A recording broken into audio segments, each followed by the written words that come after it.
Assalamualaikum warahmatullahi wabarakatuh.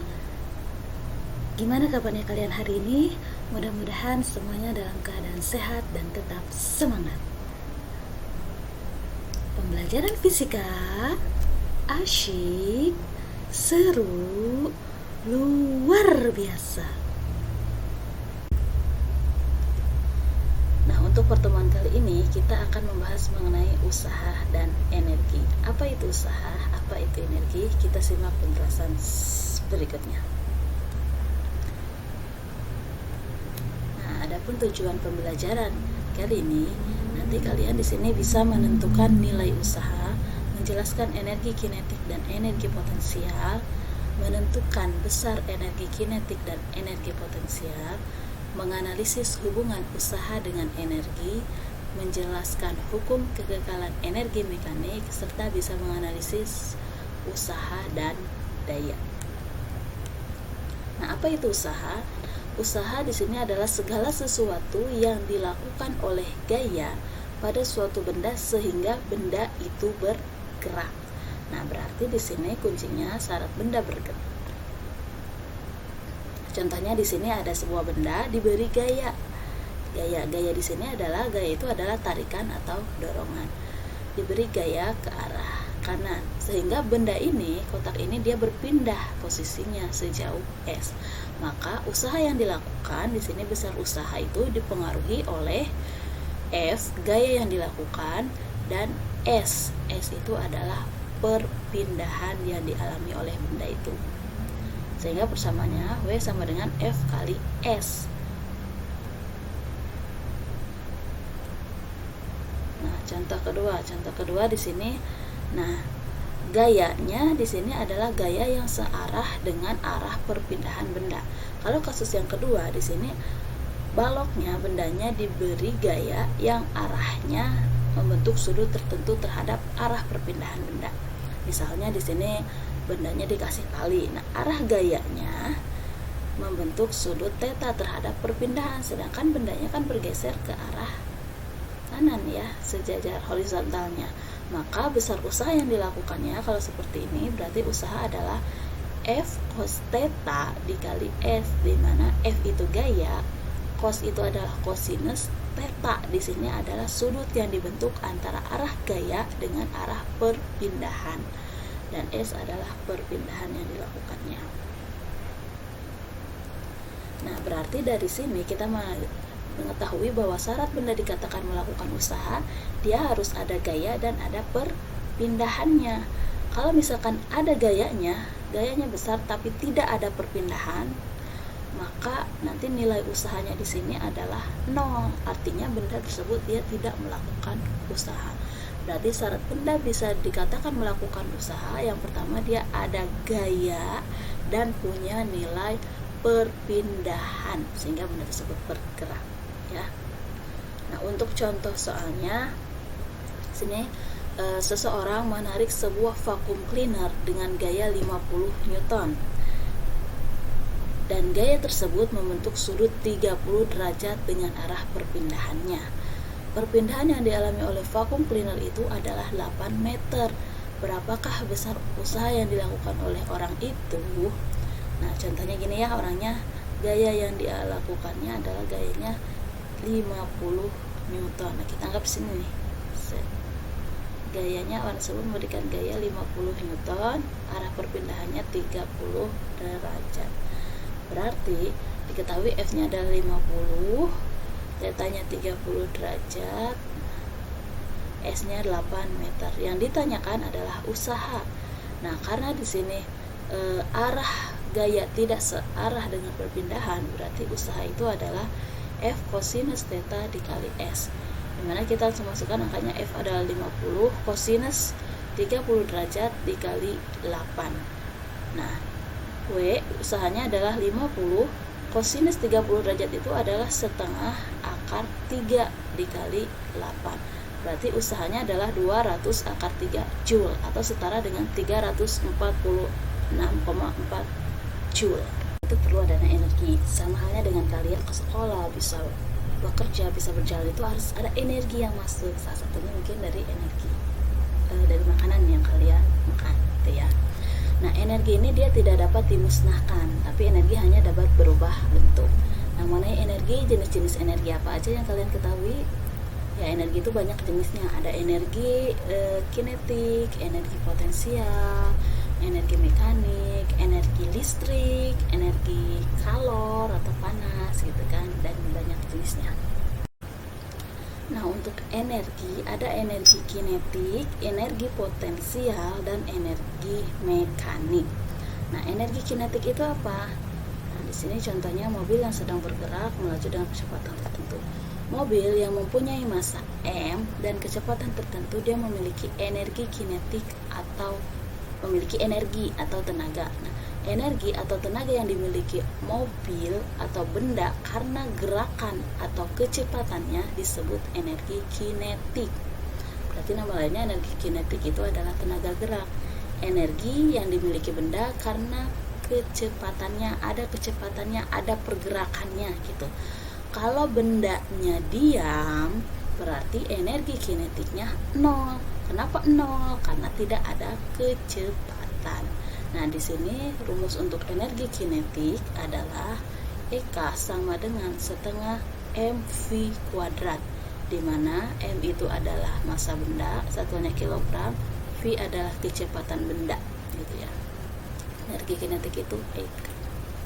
Nah, contoh soal untuk menentukan energi kinetik. Sebuah mobil bermassa 1000 kg sedang bergerak dengan kelajuan 20 meter per sekon.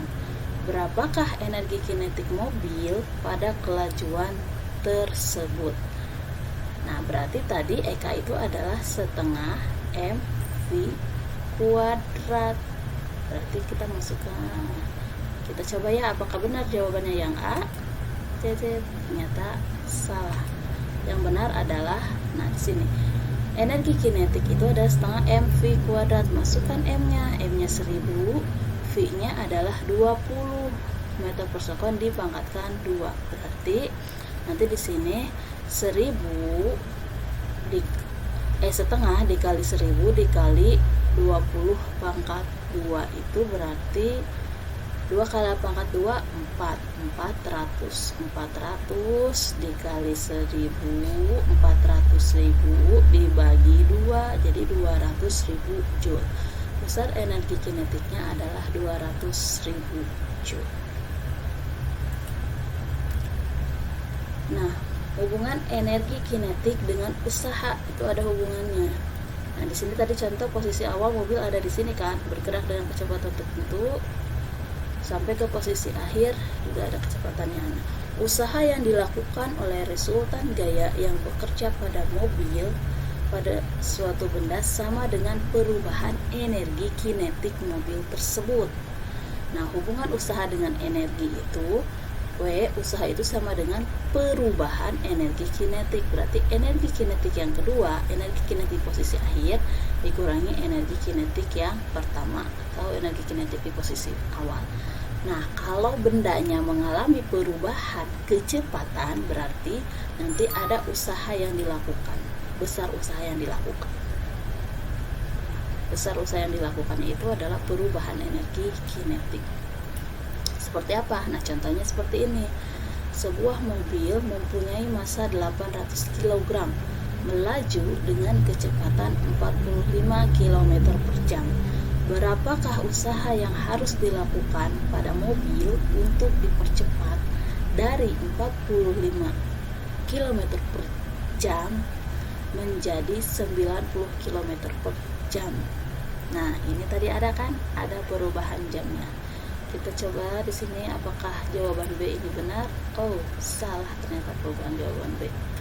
Yang D benar. Nah, di sini usaha itu adalah perubahan energi kinetik. Nah, di keadaan akhir tadi kecepatannya berapa? 90 km per jam gitu ya. Berarti kita ubah dulu nih yang 90 km per jam. Berarti kita masukkan setengah mv2 kuadrat dikurangi setengah mv1 kuadrat.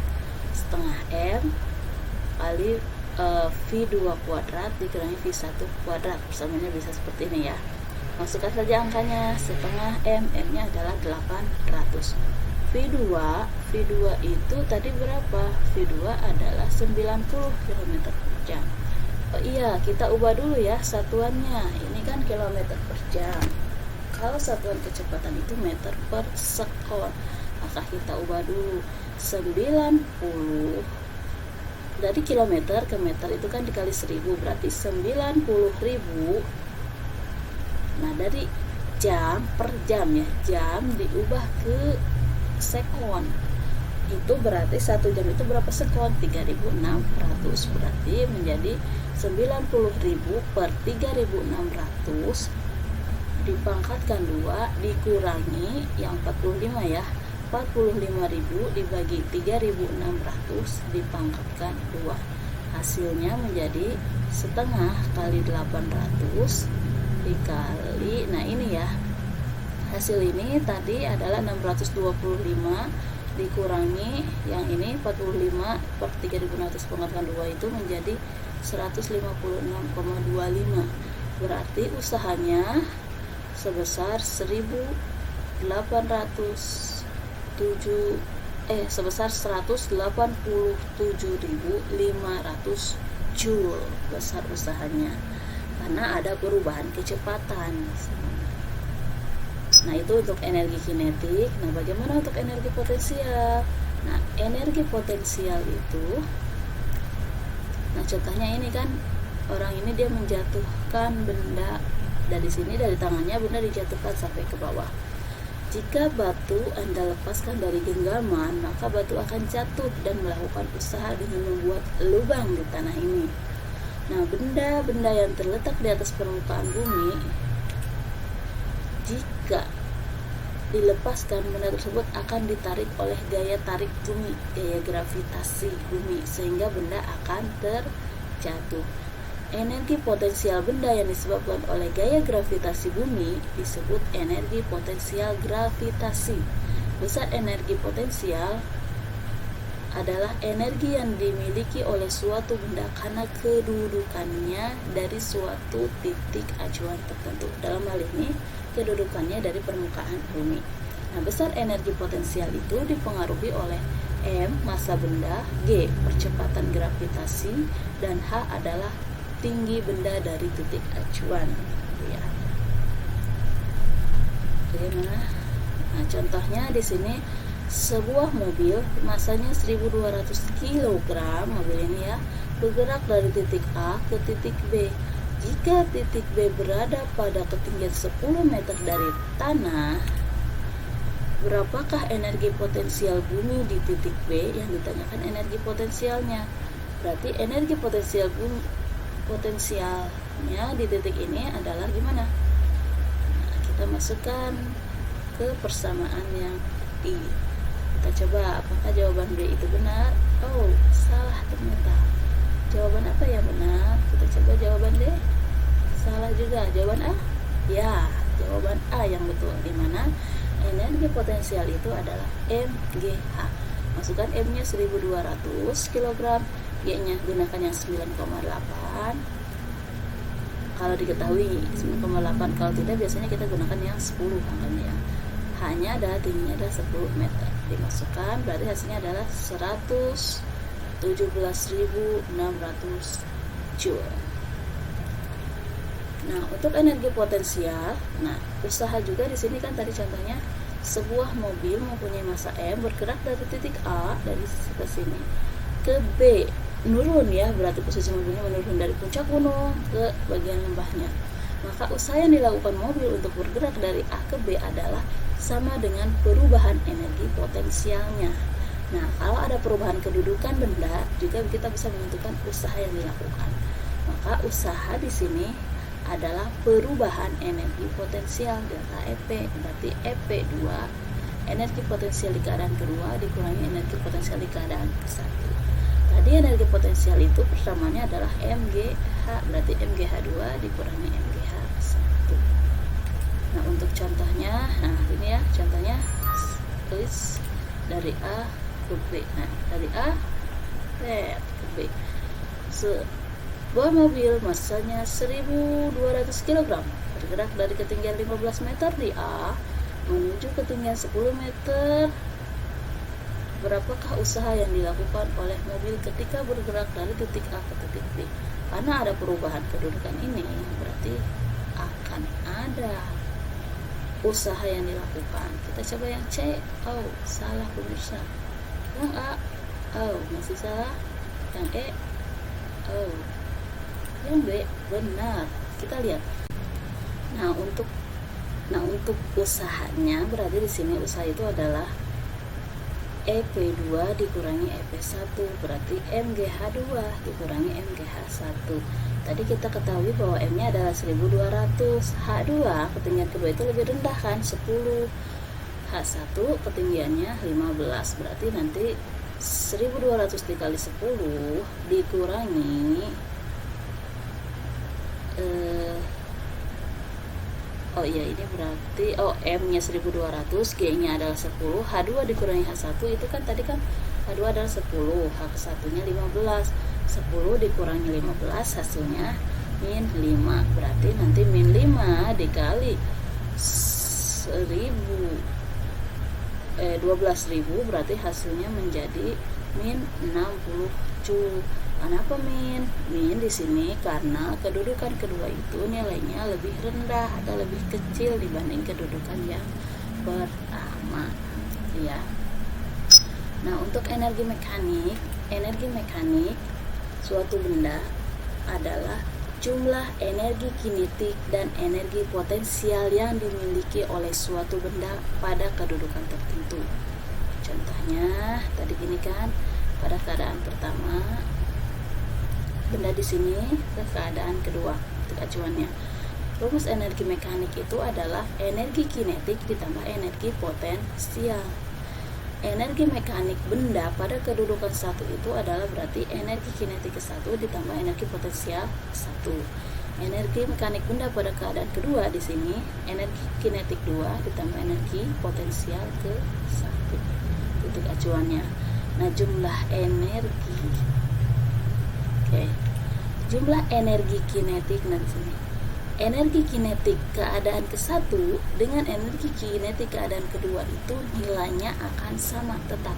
Karena untuk energi mekanik ya, energi mekanik keadaan 1 dan energi mekanik keadaan 2 itu nilainya selalu tetap, selalu sama. Karena pada energi mekanik itu berlaku hukum kekekalan energi mekanik, di mana energi mekaniknya itu nilainya selalu konstan atau tetap. Mana nanti yang berbeda? Mungkin di keadaan ke-1 nanti yang berbeda di sini lihat energi kinetiknya dan energi potensial. Perbandingan energi potensial antara yang ke-1 dengan kedua yang lebih tinggi nilainya ketika masanya sama, berarti yang ke-1 kan energi potensial ke-1 dia lebih tinggi daripada energi potensial yang kedua. Yang kedua lebih rendah. Energi potensialnya lebih tinggi yang ke-1 dibanding dengan yang kedua. Berarti nanti di sini supaya nilainya sama mekaniknya, maka energi kinetik yang ke-1 dengan energi kinetik yang kedua, mana yang akan lebih besar? Nah, energi kinetik dari kedua keadaan ini yang lebih besar adalah energi kinetik keadaan kedua, karena dia geraknya lebih cepat kan dibanding keadaan ke-1. Oke, kita buktikan di sini contohnya. Contoh dari penggunaan energi mekanik. Nah, ada titik acuan tertentu kan, H1 tingginya sebuah benda masanya 2 kg diam pada ketinggian 20 meter di atas tanah.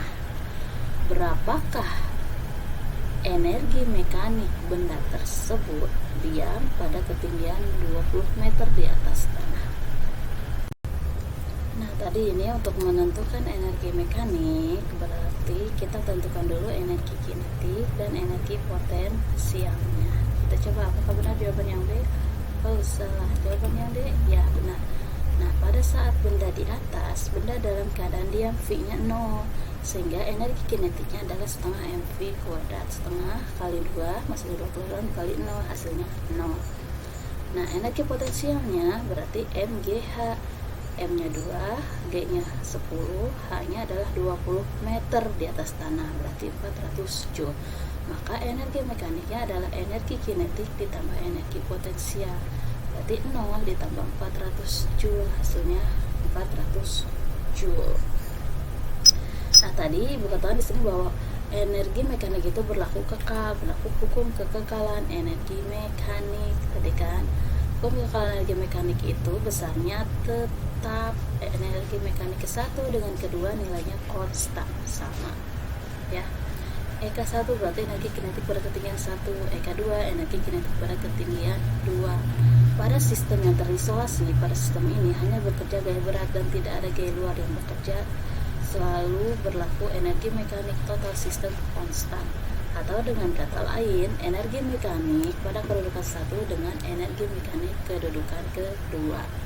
Contohnya, nah di sini suatu benda mula-mula diam, terletak pada ketinggian 20 meter di atas tanah, kedudukan pertama ya, 1. Kemudian dijatuhkan tanpa kecepatan. Tekan saja, berapakah kecepatan benda pada saat kedudukan 2? Yang ditanyakan keadaan di kedudukan 2. Kita coba, apakah yang C benar? Oh, salah. Yang A? Salah juga. Yang D? Ya, nah kita lihat di sini. Energi mekanik ke-1 sama dengan energi mekanik ke-2. Energi mekanik itu energi kinetik ditambah energi potensial. Tadi pada keadaan pertama ini dia bendanya diam, berarti energi kinetiknya 0. Energi potensialnya adalah M-nya. Berapa M-nya? Oh, di sini tidak diketahui masanya berapa ya. Kalau tidak diketahui kita anggap saja M-nya di sini 1 ya. Y-nya 10 hanya adalah ketinggian 20 meter. Berarti 10 kali 20 200 Joule. Nah, pada keadaan kedua setengah oh ya, karena M-nya sama kan kita bisa dihilangkan, dicoret di sini ya. V2 kuadrat, V2 yang akan kita ketahui ditambah yang keadaan kedua itu G-nya 10 hanya pada ketinggian keadaannya H2 itu adalah tingginya 10 meter. 10 berarti 10 kali 10 100 Joule. Maka nanti kalau kita ketentukan di sini V2 kuadrat itu sama dengan 200 dikurangi 100 berarti kan 100 ya 100 Joule dikali 2, hasilnya V2 kuadrat adalah 200 Joule. Ini ingat, ini kuadrat, berarti untuk menghilangkan kuadrat kita akarkan, berarti kecepatan kedua V2 sama dengan akar dari 200 atau akar dari 200 itu sederhananya adalah 10 akar 2. Ini ya yang akar 200, yang D jawabannya. Seperti itu. Nah, untuk daya adalah kelajuan usaha atau usaha persatuan waktu. Berarti di sini P daya itu adalah W per T, usaha dibagi dengan waktu. Atau bisa juga F kali S per T. F-nya itu gaya, terangnya di sini F gaya, S adalah perpindahan, T adalah waktunya. Jadi nanti tergantung apa yang diketahuinya. Kalau diketahuinya usaha, gunakan yang ini. Kalau diketahuinya gaya dan perpindahan, berarti gunakan yang kedua ini. Nah, satuannya untuk daya adalah satuannya Joule per sekon atau nama lainnya Watt. Nah, untuk latihan soalnya, ini ada 4 buah soal. Silahkan kalian tulis soalnya di buku tulis kalian dan dijawab. Nanti hasil jawabannya kalian upload foto dan kirimkan via pembelajaran daring di grup classroomnya masing-masing ya. Untuk pertemuan kali ini Bu akhiri sampai di sini. Assalamualaikum warahmatullahi wabarakatuh.